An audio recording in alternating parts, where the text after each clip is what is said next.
بسم اللہ الرحمن الرحیم۔ ایک بیٹی نے سوال کیا ہے کہ آج کل لاک ڈاؤن کے دوران مزارات بند ہیں تو لوگوں کا آنا جانا بند ہے، ان دنوں میں مرادیں کہاں سے پوری ہوتی ہیں؟ تو سوال کوئی بھی بندہ کر سکتا ہے جو اس کے ذہن میں آتا ہے، اور اللہ کا دین مکمل ہے اور ایک مکمل ضابطہ حیات ہے، اور نبی علیہ الصلوۃ والسلام کی زندگی پاک بہترین نمونہ ہے۔ نبی علیہ الصلوۃ والسلام جس دن شہدائے احد کی شہادت کا دن ہوتا تو آقا علیہ الصلوۃ والسلام وہاں تشریف لے جاتے۔ حدیث پاک میں ہے کہ آقا علیہ الصلوۃ والسلام وہاں سٹیج بنواتے، اگر اکیلے دعا کرنی ہوتی تو سٹیج کی ضرورت نہیں تھی، اور سٹیج کی ضرورت اس وقت تھی جب زیادہ لوگ ہیں اوپر کھڑے ہو کے خطبہ دے سکیں، تو کثیر صحابہ ہوتے اور وہاں جا کے آقا علیہ الصلوۃ والسلام خطبہ دیتے، اور پھر وہاں شہداء کے دراجات کی بلندی کی دعا کرتے۔ تو اب جتنے وہاں مزارات والے تھے ان سے کوئی آقا علیہ الصلوۃ والسلام لینے جاتے تھے یا دینے جاتے تھے؟ دینے جاتے تھے۔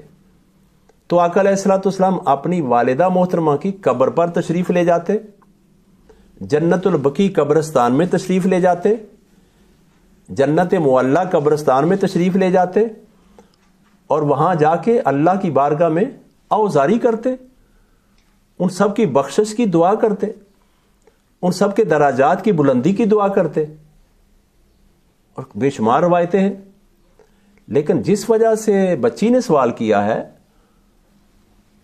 اس بات کے پیچھے ایک ایسے طبقے نے سازش کی ہے سابق تقریباً 1 صدی 1.5 صدی سے، خواہ اپنی طرف سے امت کو تقسیم کرنے کے لیے الزام لگایا کہ یہ مزاروں سے لینے جاتے ہیں، مزار والوں سے مانگنے جاتے ہیں، بیٹے مانگنے جاتے ہیں، روٹی مانگنے جاتے ہیں۔ ایسی بات نہیں ہے،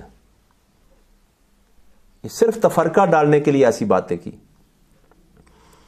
ہم جب بھی مزاروں پہ جاتے ہیں ہم اپنی قبر یاد کرنے جاتے ہیں، عبرت پکڑنے جاتے ہیں کہ ہم نے بھی ایک دفعہ ایک دن یہاں آنا ہے، ہمارا بھی یہ حال ہوگا۔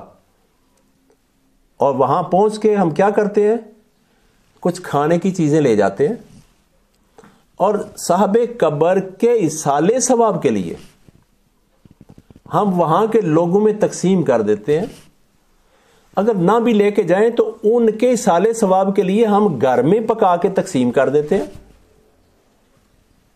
ایک بندہ اس نے نیت کی، اگر اللہ مجھے بیٹا دے دے تو میں فلاں مزار والے بزرگ کے ایصال ثواب کے لیے ایک بکرا ذبح کر کے غریبوں میں گوشت تقسیم کروں گا۔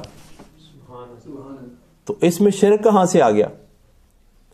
ایک صاحب کہنے لگے کہ چڑھاوے چڑھاتے ہیں، نظامی صاحب آپ کو بھی چڑھاوے آتے ہیں؟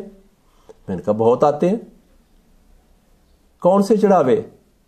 کہنے لگے کہ داتا صاحب بکرے چڑھاتے ہیں، ماں بری چڑھاتے ہیں۔ میں نے کہا آپ کسی وقت میرے ساتھ چلیں، جو بکرا لے کے گیا اس سے پوچھیں کہ تو کیا کس نیت سے لے کے آیا ہے۔ ایک شرارت کرنے والے نے شرارت کی تو میرے آقا علیہ الصلوۃ والسلام کی امت کے ٹکڑے ٹکڑے کر دیے، اسی کے اوپر کتابیں لکھی گئیں، اسی کے اوپر عجیب آیات کے ترجمے غلط کر کے لوگوں کو گمراہ کرنے کی کوشش کی۔ مزارات والوں سے کیا مانگنے جانا ہے؟ مزارات والوں کے لیے تو دعا کرنے جاتے ہیں لوگ، اور اب وہاں ایک بزرگ ہیں حضرت علی حجویری رحمۃ اللہ علیہ، ان کی زندگی پڑھو، انہوں نے کتنی عبادتیں ریاضتیں کی۔ تو اللہ نے فرمایا میری نشانیوں میں سے نشانیاں ہیں میرے بندے، وہاں جایا کرو اور ان کی زندگیاں پڑھا کرو، دیکھا کرو ان کے جو پیچھے سمجھانے والے ہیں ان کے پاس بیٹھ کے دین سیکھا کرو، جو خانقاہیں ہیں ان سے حاصل کرو، اور وہ تمہارے لیے نمونہ ہے شریعت کا، ان کو فالو کرو تاکہ تمہیں بھی دین کی سمجھ آ جائے۔ اور بتایا، کہنے لگے کہ قرآن پاک میں اللہ نے فرمایا کہ غیر اللہ کے نام کا گوشت نہ کھاؤ۔ ہاں جی ٹھیک ہے، غیر اللہ کے نام کی چیز نہیں کھانی۔ نبی پاک صلی اللہ علیہ وآلہ وسلم کا میں نے پوچھا، وہ قربانی کا بکرا، دمبا یا کیا کہتے ہیں اس کو، کوئی جانور، اونٹنی، وہ لیتے تھے تو قربانی کے بارے میں کیا فرماتے تھے کہ یہ قربانی اللہ کے نام کی ہے؟ بتائیں۔ آقا علیہ الصلوۃ والسلام فرماتے تھے کہ یہ قربانی میرے نام کی ہے، تو آقا علیہ الصلوۃ والسلام غیر اللہ نہیں ہے؟ فرمایا دوسری قربانی میری امت کے نام کی ہے، تو امت غیر اللہ نہیں؟ پھر آقا علیہ الصلوۃ والسلام جب ذبح کرتے تو پڑھتے بسم اللہ اللہ اکبر، اور امت کو تقسیم کرنے کے لیے شرارت ایسی کی گئی۔ آیت اس لیے آئی کہ اس وقت کفار، بت پرست بھی گوشت بنایا کرتے تھے جانوروں کو کاٹ کے، اور وہ بھی مسلمانوں کے گھروں میں تقسیم کر دیتے تھے۔ تو اللہ نے فرمایا محبوب علیہ الصلوۃ والسلام جو غیر اللہ کے نام پہ ذبح کیا جائے انہیں منع کر دو، وہ گوشت نہ کھایا کریں، وہ حرام ہے۔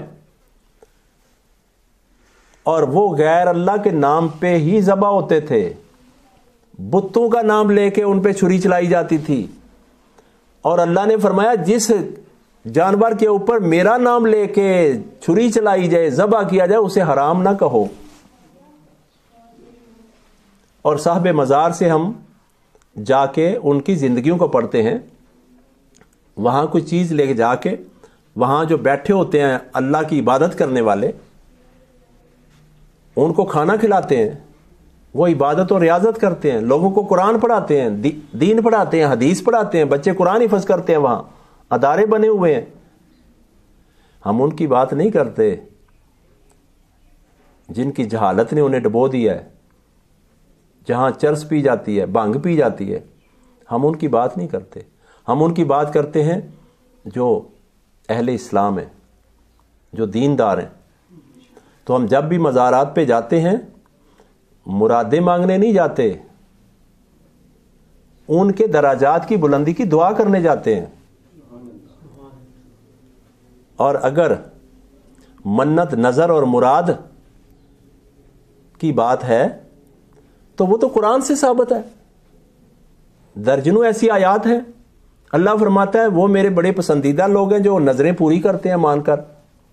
تو نظر کیا مانتے تھے پہلے لوگ کہ یا اللہ فلاں چیز ہمیں دے دے، ہم اتنے روزے رکھیں گے۔ سورۃ الدہر آیت نمبر 7 سے لے کے 22 تک آپ پڑھ لیں، وہ نظر مانی تھی کہ میرے حسن حسین رضوان اللہ علیہ مجمعین کو بخار ہے، یا اللہ اگر صحت دے دے تو ہم 3 روزے رکھیں گے، تو اللہ نے صحت عطا کر دی۔ اب اور بھی اس طرح کے کافی واقعات ہیں،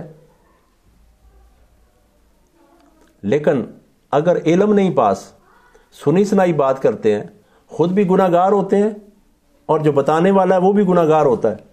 اسی لیے فرمایا کہ علم فرض ہے، علم حاصل کرو ماں کی گود سے لے کے قبر تک۔ اور علم ہم کون سا حاصل کرتے ہیں؟ صرف روٹی کمانے والا، انگلش میڈیم والا، اور انگلش میڈیم کا قبر میں نام و نشان بھی نہیں۔ علم تو وہ ہے جو پاک قرآن کا ہے یا حدیث پاک کا علم ہے، نبی علیہ الصلوۃ والسلام کی زندگی کا علم ہونا۔ اور سوال بھی آقا علیہ الصلوۃ والسلام کی زندگی کے بارے میں آئے گا، اس ہستی کے بارے میں دنیا میں تو کیا کہتے ہیں۔ ایک بڑا قرآن کا میں حسین واقعہ آپ کو سناتا ہوں۔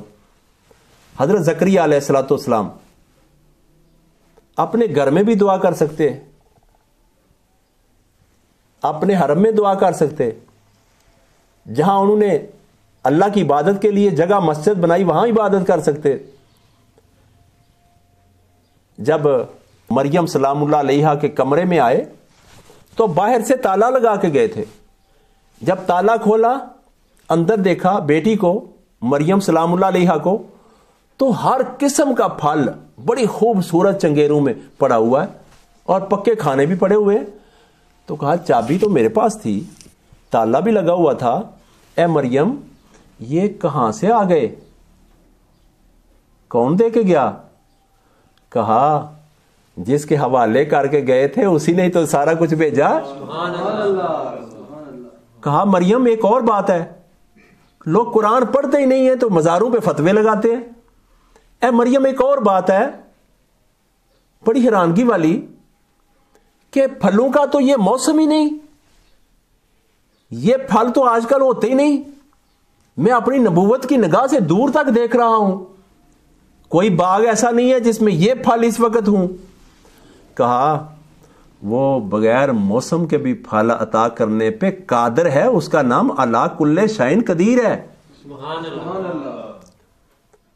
اپنے چہروں سے اور اپنے دماغوں سے گرد اتارنے کی ضرورت ہے, اپنی زندگی کو ٹھیک رستے پہ لگانے کی ضرورت ہے. پیدا ہوئے مدرسے میں ڈالا, انہوں نے اسلام نہیں سکھایا, فتویٰ بازی سکھائی کہ فلاں برا ہے, فلاں برا ہے, فلاں برا ہے. ساری زندگی لان تان کرتے کرتے گزر گئی. جب قبر میں گیا تو کیا کر کے آیا ہے؟ جی جو کرنا تھا وہ تو کر ہی نہیں سکا, ایسے ٹولے کے حوالے ہو گیا تھا. خالص ترین اللہ کا قرآن پڑھیں, خالص ترین قرآن میں یہ واقعہ لکھا ہوا جو میں پڑھ کے سنا رہا ہوں. تو زکریا علیہ السلام نے یہ نہیں کہا دوڑ لگا دی کہ میں جا کے اپنے گھر میں یا خانے کعبے میں یا فلاں جگہ یا بیت المقدس میں یا فلاں جگہ جا کے اللہ سے دعا کروں. اسی جگہ پہ کھڑے ہو کے عرض کی کہ مولا یہ کمرہ تیرا بڑا مقبول ہے, یہاں تیری بندی جسے تو محبت کرتا ہے وہ بیٹھی ہے, اور جس کو تو نے بغیر موسم کے پھل عطا کیے ہیں, یا اللہ میرا بھی موسم گزر چکا ہے, مجھے بھی پھل عطا کر دے اور صاف ستھرا پھل عطا کر دے, مجھے بیٹے کی ضرورت ہے. اللہ نے اسی جگہ کے اوپر فرشتے کو بھیجا, فرمایا جاؤ میرے زکریا کو خوشخبری دو, اس کا نام یا رکھنا, اور میں اس کو ستھرا بیٹا دوں گا, اور وہ بیٹا بھی ایسا ہوگا جو میری محبت میں فنا ہوگا. سبحان اللہ. کہاں دعا کی؟ زمین میں ہل چلاتے ہوئے. کہاں دعا کی؟ گھر میں بیٹھ کر. کہاں دعا کی؟ مسجد میں. دعا کی جہاں اللہ نے محبت کا اظہار کیا کہ اے بندی آپ کو بھوک لگی ہے, تالا لگا ہوا ہے, آپ کو اجازت نہیں ہے, آپ عورت ہیں, باہر جا کے کسی سے مانگ کے کھا نہیں سکتی, تو میری بندی ہے, میں تیرا رب ہوں, جنت کے دروازے فرشتوں کھولو. جنت تو ہونی ہے حشر کے بعد. فرمایا دروازے کھولو.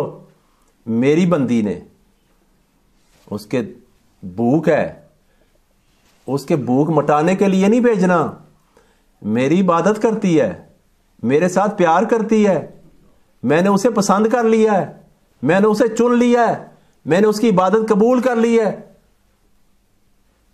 اس کے لیے اتنے پھل بھیجو کہ وہ دیکھے تو کہے اللہ اتنا کچھ بھیج دیا, اتنا کچھ بھیج دیا.